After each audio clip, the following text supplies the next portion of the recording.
যিকোনো ধৰণৰ কম্পিটিটিভ এক্সামত যেতিয়া ডাইৰেকশন সেন্সৰ পৰা কোৱেশ্চন আহে তেতিয়া আপোনালোকে অতি কম সময়তে কেনেদৰে কৰি উলিয়াব পাৰে এই কোৱেশ্চনটোৰ সহায়ত শিকোৱা হয় এই কোৱেশ্চনটোত খুদিছে যে P is 300 km eastward of O and Q is 400 km north of O R is exactly in the middle of Q and P then the distance between Q and R is what তো আমাক লাষ্টত কোনহি distance উলিয়াব লাগে এই পইণ্টটোৰ ডিসটেন্সটো উলিয়াব লাগে okay আমাৰ data কি দিয়া আছে এই O আৰু P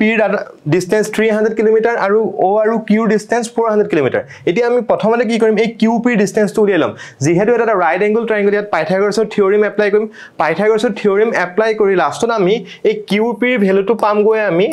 500 km ওকে এতিয়া আমাক লাগে QR ৰ ডিসটেন্স এই QR পইণ্ট যেহেতু QP ৰ মিড পইণ্ট হয় সো QR টো কেনেকৈ পাম এই QP ৰ ভ্যালুটো 2 দি ডিভাইড কৰি দিলে আমি পাম 250 কিলোমিটাৰ যেতিয়া যদি আমি অপচন কিমান মন কৰো আমাৰ অপচনত এই ভ্যালুটো আছে গতিকে শুদ্ধ আনসাৰটো কি হ'ব অপচন এ থ্যাংক ইউ